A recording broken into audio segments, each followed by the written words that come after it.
सौरभ द्विवेदी है। ये ललन टॉप अड्डा है। अड्डा इस वक्त मिर्जापुर वालों से घिरा हुआ है। आज के अड्डे में हमारी मेहमान है कमाल की एक्ट्रेस शीबा चड्ढा। बहुत बहुत स्वागत है आपका एक बार फिर से ललन टॉप अड्डे पे। थैंक यू सौरभ, अच्छा लग रहा है फिर से आके। और आप बहुत प्यारी दिख रही हैं। बहुत शुक्रिया। ये जो वसुधा का कैरेक्टर है, आपको क्या पूरी स्क्रिप्ट पकड़ा दी गई थी कि शिवा ये मिर्जापुर बना रहे हैं तो आप देखिए पढ़ के, ये वो प्रोसेस क्या था पूरा कास्टिंग का और कैरेक्टर ब्रीफ का? तो बहुत फनी था। पहले तो मेरी ऑडिशन हुई थी और ऑडिशन में मुझे नहीं लिया गया था। That's the funniest thing. तो ऑडिशन हुआ and then nobody got back, तो मुझे लगा अच्छा नहीं हुआ, ये खत्म, चलो बात हो गई, फोन नहीं किया। फिर सडनली एक दिन फोन आता है कि मैम आप फ्री हैं कि डेट्स प्लीज चाहिए और शूटिंग करना है एंड ऑल।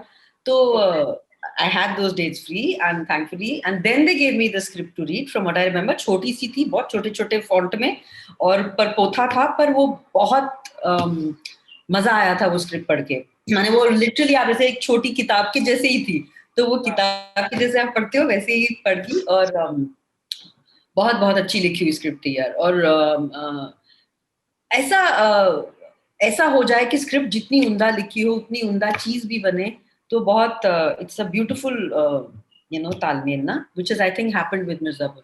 तो they gave me the script and the story is that when I went on the set, तो मैंने डायरेक्टर से पूछा कि भाई देखो, आपने हम बोला तो किसी और को आपने कास्ट किया था, तो शायद आप कोई चीज ढूंढ रहे थे जो you didn't find, and that's why you cast someone else. So the director, Karan was one of the directors at that time of the first season. He said, "Ma'am, what it was, na? They were going to cast Aisha Raza for this role, and then suddenly she didn't have dates or something. So they said, "Ma'am, वो एक scene है उसमें ना, आपने पढ़ा है जिसमें कि वो गन उठाती हैं, तो मैंने सोचा ऐसा कि एक कोई जिसकी गाल मोटे मोटे होना, कोई ऐसी सी अगर लेडी गन उठाएंगी तो वो कैसा लगेगा ना, तो इसलिए one of the reasons was that we had called." Interesting. Yeah, it is a very funny story and I have to tell this to Aisha actually, मैंने कभी बोला नहीं उसको। So yeah, this was आप बता देना वरना फिर मैं ही बता दूंगा। ऐसे ही बताना जैसे मैंने बोला है। पक्का। तो क्या ब्रीफ क्या था, मतलब इस बहाने, दरअसल इस बहाने मेरे व्यूअर्स ये प्रोसेस भी जान जाएंगे कि जैसे आपने स्क्रिप्ट पढ़ी तो उसके बाद बस क्या वर्कशॉप या सेट पे पहुंच जाते हैं, या फिर डायरेक्टर अलग से भी बताता है, एक्टर सवाल पूछता है कि अच्छा ये ऐसा क्यों है, वो वैसा क्यों है, ये गुड्डू और बबलू ऐसे थे तो ये ऐसे क्यों रिएक्ट करी थी, इस तरीके का प्रोसेस क्या होता है? आई थिंक एक तो एक्टर का अलग होता है, हर एक्टर का अलग होता है ना सर, तो और हर सेट पे जाके हर एक प्रोजेक्ट के साथ में भी थोड़ा सा कुछ एक अलग होता है, बिकॉज कई ऐसे स्क्रिप्ट होते हैं जहाँ पे आपको ज्यादा कुछ सवाल करने की जरूरत है ही नहीं, है ना, काफी आप क्लैरिटी होती है। मेरे साथ अक्सर ऐसा होता है, मैं ज्यादा सवाल नहीं करती। तो मेरे को ज्यादा डायरेक्टर के साथ बैठ के चक करना मुझे मजा नहीं आता। मतलब अगर मुझे कुछ वो है, कुछ डिटेल ट्वीक करनी है या समझनी है या कुछ थोड़ा, तो ही बेफालतू का बैठ के मतलब डिस्कशन के लिए डिस्कशन करना मेरे को इंटरेस्ट नहीं करता, द डायरेक्टर, नो पॉइंट। तो मैं उन वालों में से नहीं हूँ। लेकिन फिर भी having said that, her project का कुछ थोड़ा अलग सा ही रहता है, तो एक फिक्स्ड वो नहीं है कि इस वजह से इसमें वो कई वर्कशॉप होती हैं because the director wants it, अब the director wants it then you do it, it's like that. अब काफी कम होती हैं वर्कशॉप्स, पीछे एक चलन चला था मुझे लगता है वर्कशॉप्स का, बट अभी तो काफी कम है। तो if the director wants it, you do the workshop. and अगर but I am not one of the very talking actors unless, और तो नॉर्मली कुछ सेट पे ही आपको आएगा ख्याल तो आप डायरेक्टर से पूछ लेंगे कि ऐसा क्यों लगता है या ऐसा। मैंने like for Vasudha, for me she is quite a character यार, ऐसी सी माँ जो है, बहुत ही एक डुप्लिसिटस मोरालिटी है ना उनकी, कुछ डूबियस सी है, कुछ थोड़ा यहाँ भी पैर है थोड़ा वहां भी पैर रखती हैं, तो वही मेरे लिए बहुत मजेदार चीज थी ना इस कैरेक्टर को। अक्सर तो ऐसे होगी ना वो माँ कि क्या गलत काम कर रहे हो, और एनीवेज हस्बैंड तो वैसे ही हैं, और ये तो the right and wrong of morality so to speak, but I find a very interesting and मजेदार इन द वे शी कि छोटे लगता है मुझे ऐसे कि छोटे सी शहर में पली बड़ी होंगी, कुछ खास वो नहीं, उनके बहुत ही मॉडेस्ट बैकग्राउंड से खुद आई होंगी, फिर बहुत अपराइट आदमी से शादी हो गई है, जहाँ पे ज्यादा मतलब there is a lot of जैसे होता है एक अटैचमेंट एंड लव, बट कुछ बियॉन्ड अ पॉइंट ऐसा वो कम्युनिकेशन का स्कोप है ही नहीं, क्योंकि एक तो ऐसे होता ही नहीं है उन सेटअप्स में, और वो उनका माइंडसेट ही कुछ अलग है।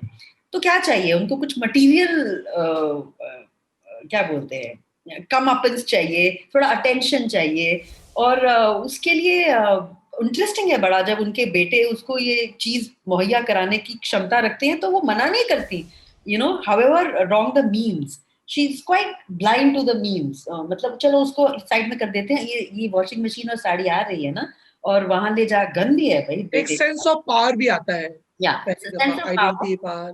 yeah, sense of power, recognition, attention, getting, you know, things that are important in that very modest setup, but then there are consequences which she has to pay for that ना, very very big consequence। तो वही है, तो in a way I think वो बच्चों की तरह ही चल पड़ती हैं on a journey without realizing कि इसके genuinely कितने, शायद ना जानना वो चीज को, you know, या उस चीज के अपने अंधा कर लेना, delusional हो जाना कि नहीं नहीं हमारे साथ तो नहीं हो सकता ऐसा टाइप ना, जबकि आप मिर्जापुर में रहती हैं, आपको मालूम होना चाहिए ऐसी चीजों की क्या कॉन्सिक्वेंस हो वो सकते जो हैं। पॉजिटिव बायस्ड वाली थ्योरी होती है, क्या होती है, इस व्हाट इज इट एक पॉजिटिव बायस थ्योरी होती है कि हमारे साथ तो सब अच्छा होगा, गलत तो दूसरों के साथ होगा।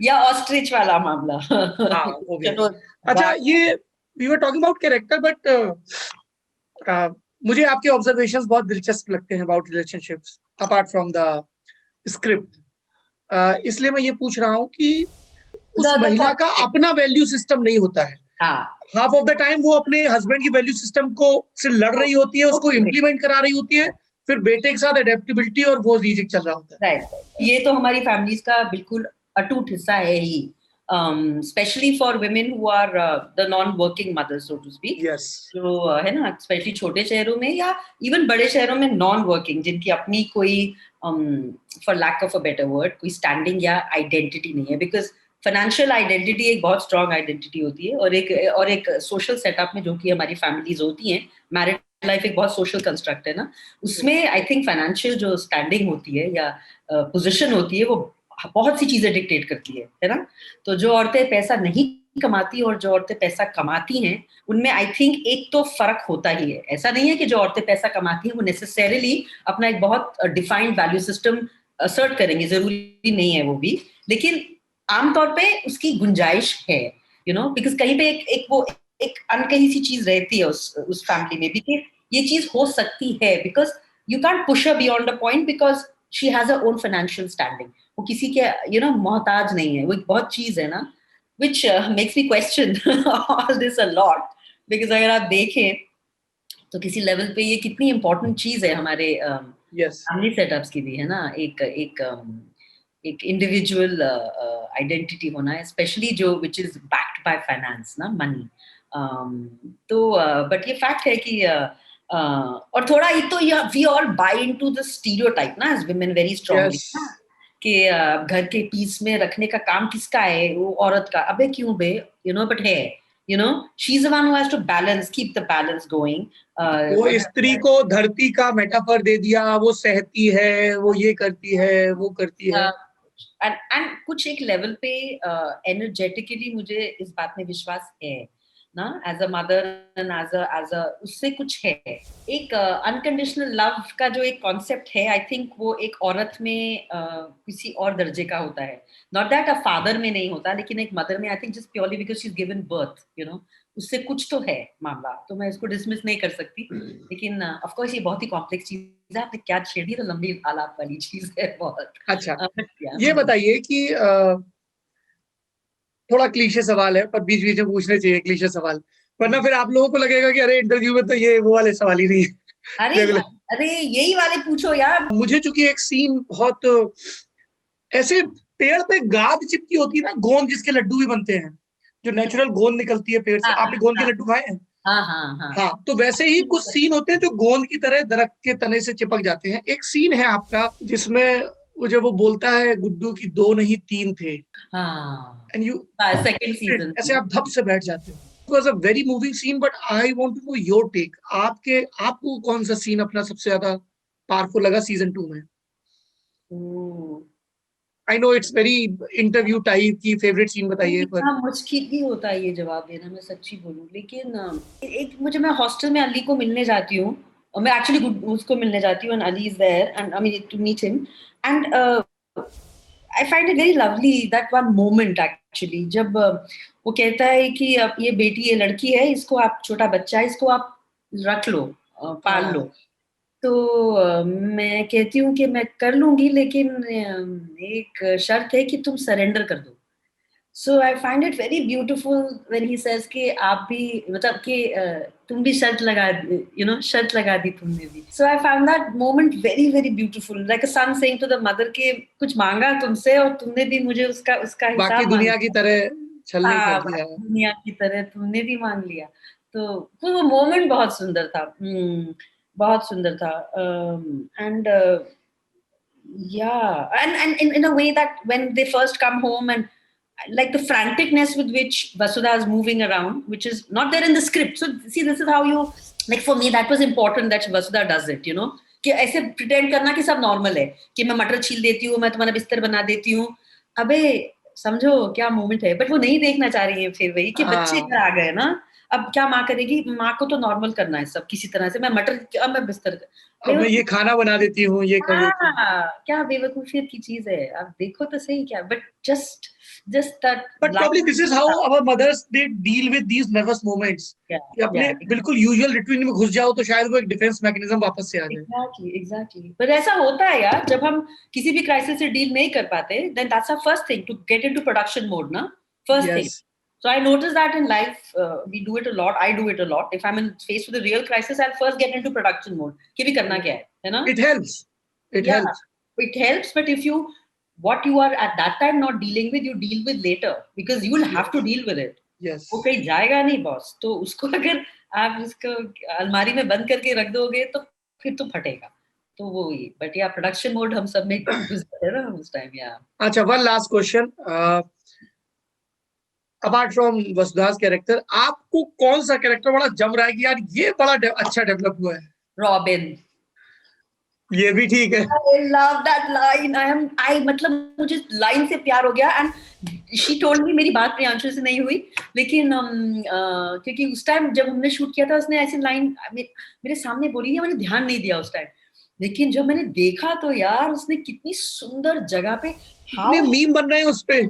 हाँ, और उसने कहाँ कहाँ वो लाइन रखी है, किन किन जगह पे वो रखी है ना ऐसे, और and the way he delivers that line, इतना वो जो एक चेहरे पे एक्सप्रेशन आता है, एक कभी सेंस ऑफ सरेंडर, कभी कभी कुछ और, मतलब लाइन वही है लेकिन एक्सप्रेशन चेंज होते हैं।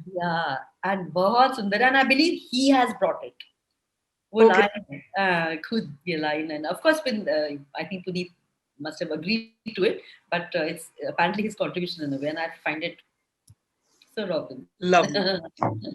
चलिए, आप मिर्जापुर सीजन 3 मैं उम्मीद करता हूँ जहां पर कहानी छोड़ी गई है, और वहां पर वसुधा का किरदार अब और भी एक्टिव होगा, क्योंकि वकील साहब तो शायद जेल जाएं क्योंकि उन्होंने एक गुनाह किया है, और वकील साहब बहुत सिद्धांतवादी आदमी है।